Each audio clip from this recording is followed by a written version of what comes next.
Assalamualaikum warahmatullahi wabarakatuh. Assalamualaikum warahmatullahi wabarakatuh. Hai Sobat OIF, selamat datang kembali di podcast OIF UMSU yang ke-38.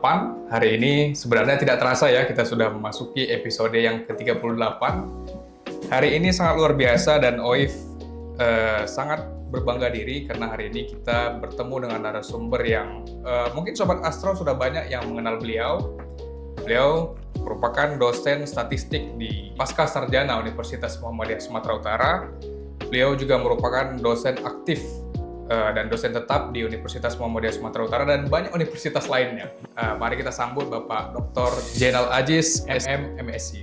Ya, Assalamualaikum warahmatullahi wabarakatuh. Waalaikumsalam. Bagaimana kabarnya Pak Dokter? Alhamdulillah, kabar baik. Alhamdulillah. Tadi yang informasi saya dengar bahwa beliau ini sedang menguji tadi di UINSU Pak Dokter ya?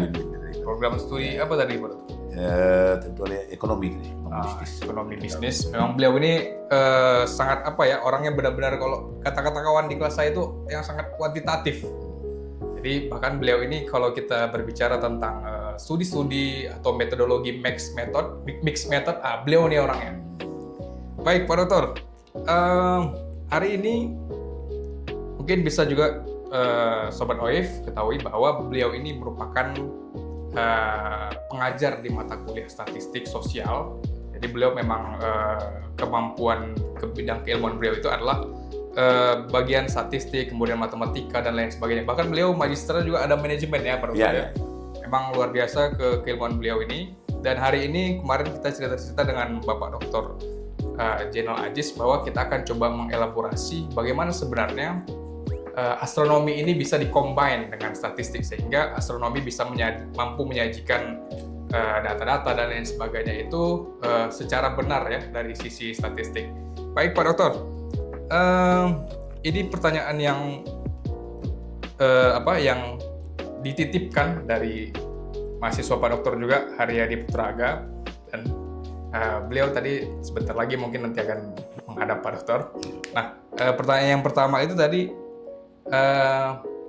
OIF penasaran bagaimana menurut Pak Dokter apa itu ilmu statistik dan bagaimana dia relevansinya dengan astronomi? Baik, terima kasih host lah ya, host. Ya. Assalamualaikum warahmatullahi wabarakatuh. Waalaikumsalam. Sebenarnya relevansi ini banyak, sebetulnya bukan dasar relevansi. Dari segi statistik itu, kalau kita semua berbicara dengan statistik, masalah mengembangkan, meningkatkan, menganalisis, memprediksi, semua statistik. Nah, jadi di astronomi ini banyak pendapat ahli tentang bagaimana cara mengadaptasi, mengembangkan dan meningkatkan metode analisis supaya nanti ahli-ahli astronomi bisa melihat bagaimana gejala-gejala astronomi di ruang angkasa sana, gitu ya. Nah, dengan ini sebenarnya ada beberapa pendapat ahli dari ahli statistik, ahli astronomi gitu ya. Nah, terutama yang pertama itu mungkin dari Eric Ford. Tapi banyak dia menggunakan data misi Kepler. Mungkin dari fisika ya, dari Kepler ya. Nah, dari Kepler, data dari misi Kepler itu dan segala yang ada itu digabungkannya. Yang digabungkannya menjadi algoritma statistik. Dia algoritma statistik. Tapi mereka nggak tahu tuh kemana larinya nih. Algoritma statistik. Nah, dan ada komputasional, komputasi. Ya, komputasional itu mungkin digabungkan dengan komputer. Komputer dalam hal model kompleks modelnya. Nah, sebenarnya ini nanti di Eric Ford ini bisa dengan statistik, bisa dengan matematik. Nah, lari ini ke observation research sebenarnya, pemodelan. Satu lagi ada bukan ahli dari statistik. Ya, itu Ferguson itu menerapkan statistik untuk mempelajari exoplanet. Nah, exoplanet yang udah sangat jauh itu. Dari data pengamatan yang cukup besar, tapi semua itu dengan Kepler. Dia data yang di ruang angkasa ini data cukup besar, big data sebenarnya. Jadi ada, kita lari ke sebelum ini, ada ahli teori graf. Saya lah ahli lah yang dari dosen Sumatera Utara USU, Pak Profesor Said. Itu dia grad. Itu dia bilang ini ruang angkasa ini lebih ramai, lebih padat, lebih macet dibandingkan dengan di darat, di bumi ini. Nah, gitu. Jadi itu banyak yang kita buat datanya. Nah, Jadi dari peneliti itu dia melakukan model pendekatan. Oke. Nah, lagi ada mahasiswa juga penelitian, mahasiswa atau Gabriel Cesares itu dia menggunakan regresi. Nah, regresi dan pada bintang-bintang. Jadi sebetulnya regresi dan kolerasi itu awalnya dari titik-titik. Oke. Nah, titik bintang-bintang itu nanti dia menyebar. Nah, menyebar itu tergantung menyebar kemana. Korelasi itu dasar dari penyebaran data. Data yang tak menentu, nah gitu, kita ambil garis lulusnya. Apakah ada condong ke kiri, condong ke batas, ke bawah, itu direksinya. Nah, itu dari pendapat Wilson, dari Gabriel Cesares. Setelah itu ada Hubble. Hubble itu dia melakukan estimasi konstanta yang ada di ruang angkasa sebentar. Dan yang terakhir itu ada Hyung Suk Taek, dia membuat model statistik. Dari Chinese mungkin. Nah, mereka inilah sekarang memperkirakan, mengambil kesimpulan bahwasannya sangat erat hubungan penggunaan statistik di astronomi. Maka mereka bersepakat, mereka buat, baru aja 30 tahun yang lalu, mereka buat suatu mata pelajaran, suatu bidang ilmu, astrostatistik. Nah, dan mereka itulah luar biasa. Kenapa ada pemodelan matematiknya? Itu relevansinya dengan astronomi. Karena dia tadi Sobat OIF seperti yang disampaikan oleh narasumber kita itu sangat menarik. Menurut saya bagaimana astronot ataupun astronom, pegiat astronomi itu menyajikan data, kemudian termasuk dalam mengakumulasi, menghitung dan mengamati benda-benda langit itu semua menggunakan statistik, sehingga meluncurlah sebuah mata kuliah tadi Pak Dokter ya, astrostatistik. Oke, baik Pak Dokter. Kemudian kita penasaran, setelah ini kita memiliki data, katakanlah sudah hasil observasi, menurut Pak Dokter, bagaimana kira-kira kita untuk mengetahui apakah data-data itu sudah cukup untuk kita analisis berdasarkan statistik? Silakan. Sebenarnya ada cara astronomi ada alatnya, cara statistik ada. Gitu. Nah, cara mengukur, menganalisis data yang dari benda langit. Nah, misalkan ada kalau fotometri, itu kan mungkin dari astronomi kan. Nah, fotometri itu adalah mengukur kecerahan bintang. Nah, berikutnya ada spektroskopi. Itu dari astronomi punya.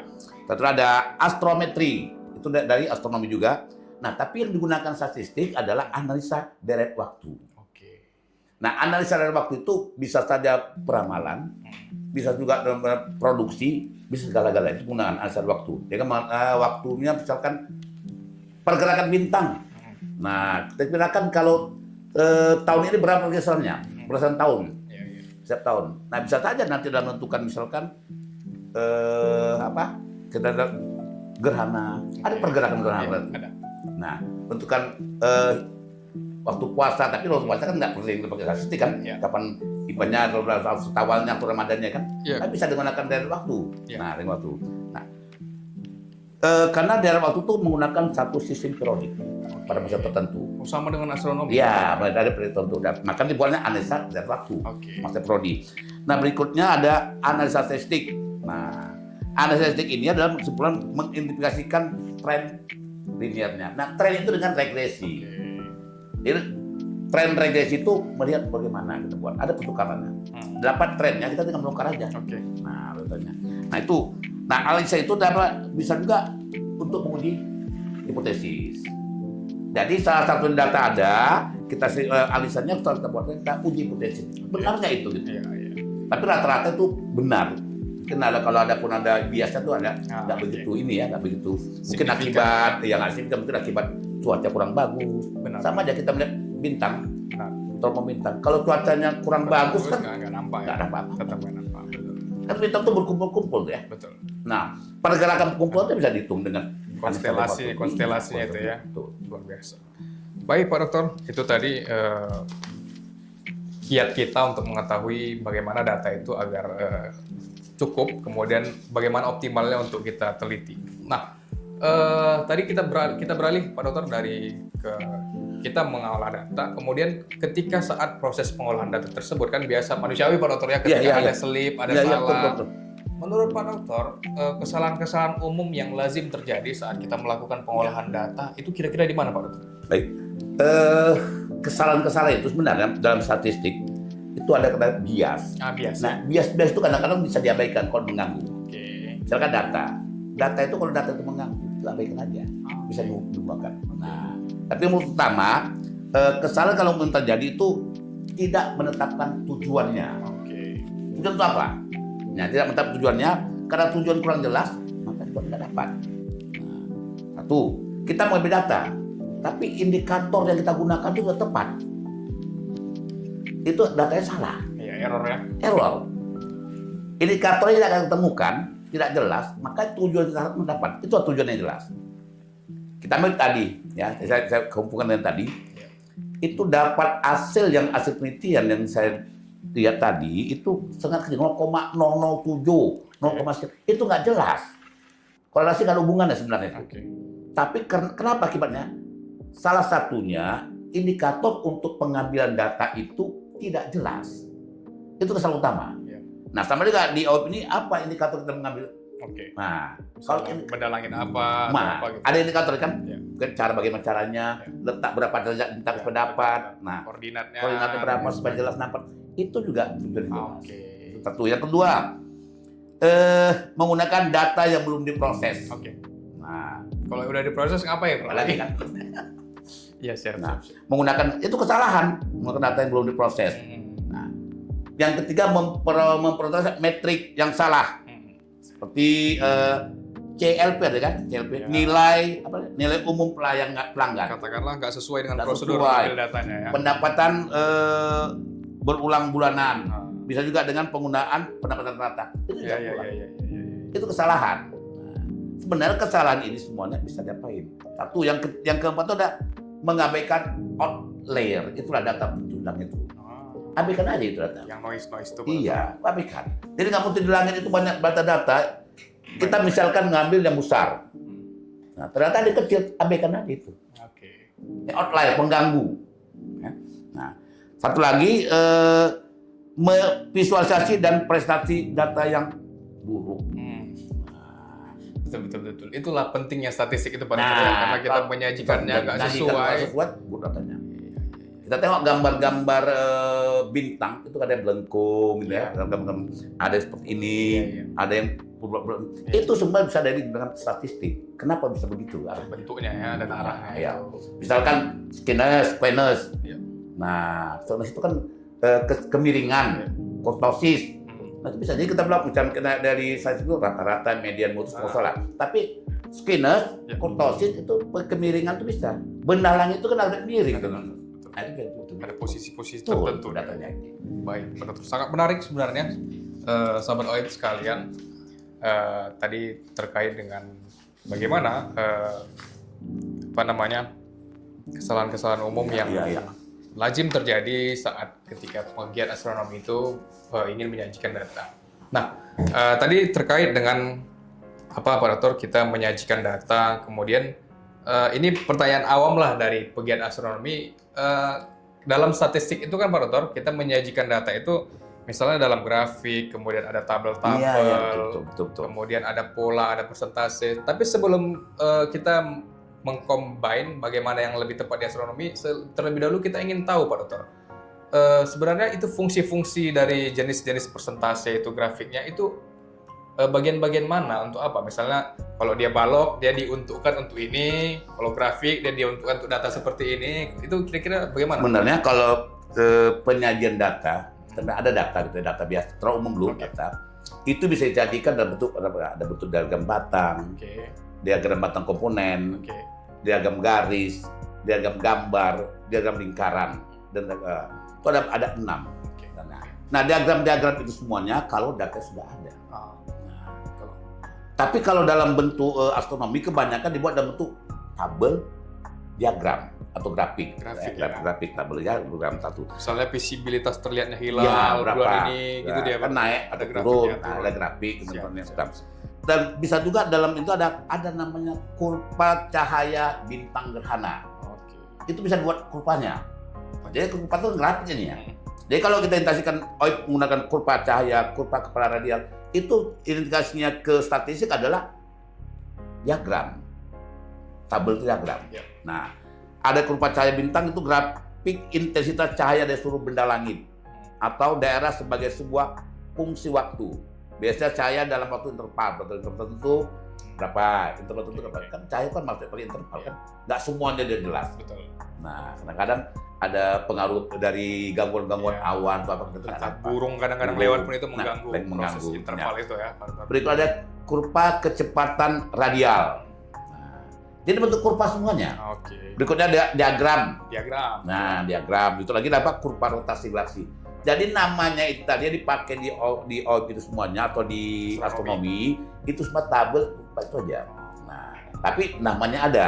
Oke. Nah, makanya ahli-ahli statistik dan astronomi yang tadi saya buat dari awal itu membingungkannya tentang istilah statistik itu dibawa ke astronomi.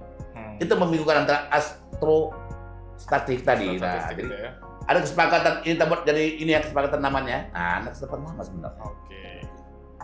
Oke, baik Pak Dokter.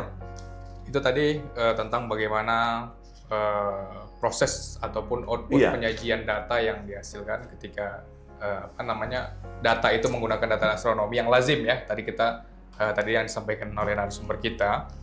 Kemudian Pak Dokter, setelah kita menyajikan data nih, itu kan tadi outputnya. Namun sebelum dari itu lagi, kita tentu tidak terlepas dari metode yang digunakan. Iya, betul. Metode yang terbaik, yang paling ideal itu digunakan kalau ini katakanlah Pak Dokter, datanya hasil-hasil observasi benda langit, misalnya hasil pengamatan planet lah katakan. Bagaimana metode yang terbaik, yang paling mudah untuk kita menyajikan data hasil observasi untuk dianalisis? Baik. Terima kasih. Itu sebetulnya banyak data itu sebenarnya kalau kita lihat seperti yang di awal tadi bilang, dia langit itu mungkin lebih padat dibandingkan dengan yang di darat ini ya. Nah, artinya pengamatan peta bintang yang akurat itu ada dari hasil observasi itu biasa dengan menggunakan alasan big data. Dia sekarang udah mulai big data. Nah, software-softwarenya ya, jadi big data itu ada bentuknya. Ya, misalkan kalau kita lihat kemarin waktu 2019 pemilihan presiden itu menggunakan big data. Pakai big data. Big data. Nah, muncullah prodi-prodi data science dan lain sebagainya yang muncul ya. Sampel publikasi mana? Mungkin dari Instagram kita, dari Facebook itu dapat semuanya. Benar. Dipantaunya. Benar. Nah, di titik-titik itu lebih data. Data itu tadi. Nah, jadi kita juga sama. Dia kan menggunakan ruang astronomi itu di atas. Alam semesta itu. Iya, memantau kita di mana itu titik-titik. Kadang-kadang di tempat sini banyak kan titiknya, banyak pengikutnya di sisi kiri. Dari mana Pak itu? Dari atas kan di astronomi. Nah, jadi biasa gunakan dengan big data. Nah, yang berikutnya sebenarnya kalau yang statiknya banyak melakukan prediksi. Nah, prediksi istilahnya regresi juga boleh memprediksi, prediksi. Perhitungan-perhitungan. Iya, jadi kita prediksi bagaimana perilaku bintang. Jadi kita prediksikan bintangnya, gimana perilakunya. Nah, misalnya kapan cerahnya, kapan dia bergerak, itu kan bintangnya. Dan fenomena kosmik. Berikutnya ada klasifikasi objek langit. Di OIM ada klasifikasi objek langit. Ada. Nah, kita mengklasifikasi. Untuk apa klasifikasi? Untuk mudah menghitungnya. Mudah menghitungnya, mengedukasi ke masyarakat, konstelasi-konstelasi itu kan. Sudah kita klasifikasikan, nggak bertumpuk di antara yang ini dengan ini. Oh, kita khusus yang ini, khusus yang ini. Biasa disebut dengan rasi bintang. Rasi bintang, benar dan klasifikasi. Dan tadi menarik seperti yang dikatakan Pak Dokter, ada beberapa memang istilah itu yang sebenarnya bahkan disepakati. Kita ketahui sebagaimana sobat astro sekalian, setiap peradaban itu memiliki rasi bintangnya sendiri. Iya. Yang Tionghoa mereka punya rasi bintang sendiri, Yunani, kemudian bahkan Arab sekalipun Pak Dokter punya rasi bintang yang digambarkan oleh visualisasi dari peradaban Arab sendiri. Cuman yang paling terkenal itu hari ini adalah rasi bintang yang digunakan oleh peradaban Yunani. Itu yang kita kenal dengan Capricornus, kemudian Sagittarius, itu yang lazim digunakan. Tapi kenyataan berbeda ya? Ya. Kan berbeda hasil rasi bintang yang semalam ini. Misalkan Sagittarius tanggal sekian tanggal 9, bintang Sagittarius. Itu dengan yang di OIM berbeda. Ada yang kita gunakan yang misalnya dari peradaban Arab, ada juga yang dari Yunani ada juga. Kita kan karena lembaga edukasi Pak Dokter, jadi kita bandingkan membedakan dua. Dan kita menyediakan itu semua. Ini kan yang paling sering diumumkan yang itu yang salah sebenarnya kan. Kenapa itu ditampilkan juga gitu? Itu tergantung dari apa ya? Kalau dari yang saya tangkap sih, yang dari disampaikan tim peneliti, itu kan tergantung kita di posisi mana Pak Dokter. Kemudian dia kan ada petanya itu. Kalau kita di posisi misalnya kita di lintang ini, ini yang terlihat konstelasi ini, rasi bintang ini yang terlihat. Kalau kita di kutub, ini yang terlihat seperti itu. Baik, Pak Dokter. Kemudian ini ada, sebenarnya ini pertanyaan titipan dari Kepala OIP, Pak Dokter Arwin. Beliau kebetulan izin tadi kirim salam, Pak Dokter, lagi di jalan. Kemari. Kemudian karena lagi juga ya, UAS ya. Ya. Ujian akhir semester. Di titip salam buat Pak Dokter Jenal tadi kata beliau. Nah, atau mungkin ini juga pertanyaan terakhir, Pak Dokter. Nah, di OIF kan terdapat data, misalnya data hilal, visibilitas hilal itu tadi yang kita bahas, Pak Dokter kan. Kemudian ada SQM itu, Pak Dokter, Sky Quality Meter, yang dia untuk mengukur kecerahan langit. Jadi kalau di astronomi itu kan, Pak Dokter, karena kita melihat ke luar angkasa, jadi kalau terlalu banyak cahaya kita nggak bisa lihat. Ya, silau ya. Silau. Dan itu mengganggu. Jadi menurut Pak Dokter, bagaimana cara yang paling ideal untuk bisa membuat statistik ini? Kemudian bisa nanti kan kita buat di postingan, jadi masyarakat bisa tahu. Baik, terima kasih. Itu dia dari OIP ada data Sky Quality Meter ya, hilal dan sebagainya itu sebenarnya ini mungkin ada hubungannya dengan komputer ya, komputasi tadi. Komputasi tadi bisa saja itu data yang sudah ada, makanya Sky Quality Meter kita ada, hilal ada, itu bisa diolah kan, bisa dihasil analisis dengan menggunakan Visual Basic Microscope Excel.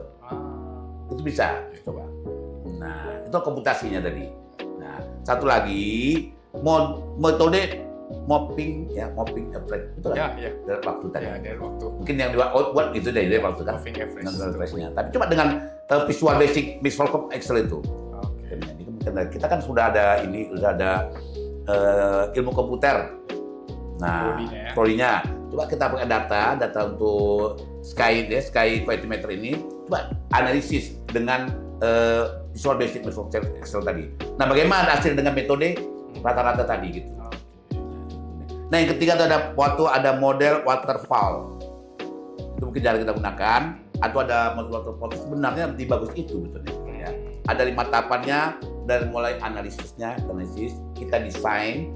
Mungkin dalam menentukan OIP ini misalkan hilal itu kan ada analisisnya, ada desainnya. Nah, ada desainnya, ada implementasinya, kemana implementasinya. Nah, berikutnya ada pengujian dan baru ada perawatannya. Nah, sebenarnya kalau model waterfall ini gabungan dari Visual Basic Microscope dengan metode mapping ini, rata-rata ini. Nah, jadi sebenarnya kalau kita lihat membuat grafik kecerahan itu sangat erat dengan waktu. Oke, itu tadi. Baik, terima kasih Pak Dokter.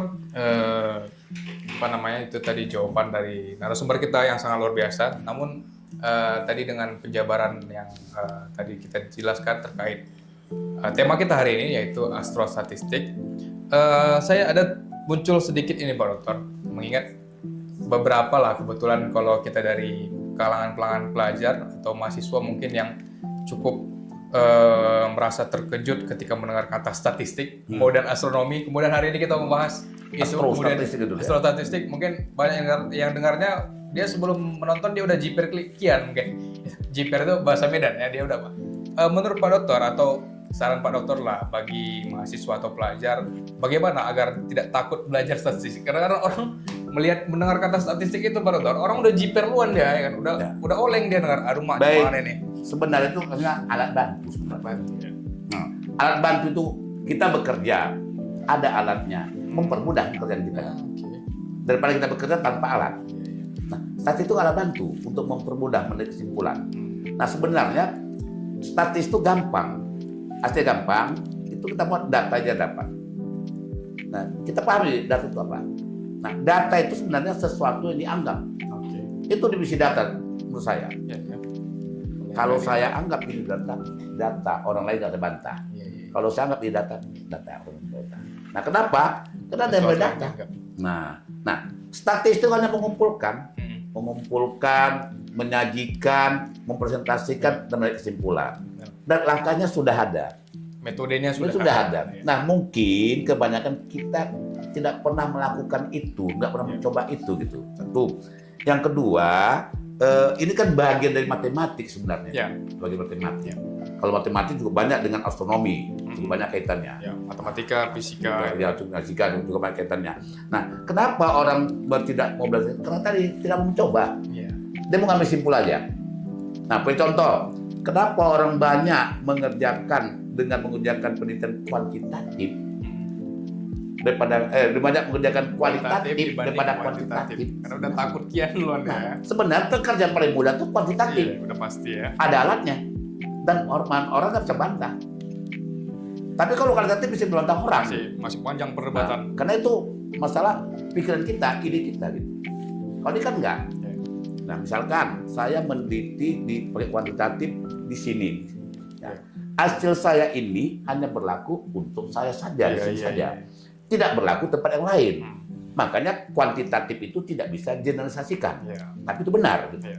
Nah, jadi misalkan kita buat lagi. Nah, buat tesis atau buat skripsi dengan metode kuantitatif itu bab 3, 4 bisa 1 jam, 2 jam siap. Dibandingkan kualitatif bisa berbulan-bulan. Iya. Nah, contoh kuantitatif bisa bilang bab siap Anda mengerjakan bab 4 analisis datanya. Ada data. Nah, ngolahnya sekarang pakai program. Ada software. Masukkan programnya SPSS atau SEM, masukkan Anda keluar hasilnya. Nah, sekarang membaca hasilnya itulah kualitatifnya. Baik, Pak Dr. Itu tadi jadi saran dan pesan narasumber kita kepada kita banyak sedikit. Ya. Semalam saya kasih soal statistik. Ya. Gampang nggak mengerjakan? Gampang lah. Ya. Kalau udah kan gampang. Karena yang disampaikan Pak Dokter itu masuk, cara ganti, masukkan. Ya. Nah, itu betul. Kenapa harus takut dengan statistik itu kan? Itu tadi Sobat OIP, tips dari narasumber kita, jangan takut dengan angka ya, dengan statistik, karena seperti yang dikatakan pepatah, numbers don't lie ya. Itu angka itu tidak bohong dia. Dia terukur dan dia itu adalah nyata. Itu tadi. Terima kasih Pak Dokter atas kesempatan hari ini. OIP sangat berbangga. Sebenarnya kita beberapa bulan ini Pak Dokter mencari tema yang berkaitan dengan ini karena kita korelasi dengan sejarah, kemudian dengan ini, dengan agama segala macam, sehingga kita merucut ini kita harus cari background narasumber kita yang dari statistik. Kebetulan di semester ini saya ketemu dengan narasumber kita hari ini. Alhamdulillah juga kan. Usulan cuma ada usul sama Pak buat mata kuliah astrostatistik itu bisa jadi. Ya. Tapi yang sederhana dulu. Benar-benar. Sederhana dulu. Bagaimana nanti progresnya? Saya ada tengok buku di sini, buku astromatematik atau statistik, analisis, tapi bukunya udah buruk sekali. Iya ya. Dapat di mana Pak Dokter? Ada, bisa beli di apa nih? Bisa beli di Shopee, 150. Tapi buruk kali bukunya. Iya. Tapi maksudnya bisa di sebagai pedoman untuk pembuatan. Ya mungkin bisa nanti itu dikorelasikan Pak. Ya. Karena kan terkait penyusunan dengan. Iya betul. Mungkin itu saja Pak Dokter podcast kita pada hari ini. Nanti kita bisa ngobrol-ngobrol lagi. Terima kasih atas kesempatan dan waktunya Pak Dokter, juga ilmunya yang sangat bermanfaat. Sama-sama. Semoga Sobat OIF semakin tercerahkan terkait dengan pertanyaan-pertanyaan dari tema astrostatistik tadi, dan tetap semangat mempelajari statistik, juga astronomi. Akhirul kalam. Assalamualaikum warahmatullahi wabarakatuh. Waalaikumsalam warahmatullahi wabarakatuh.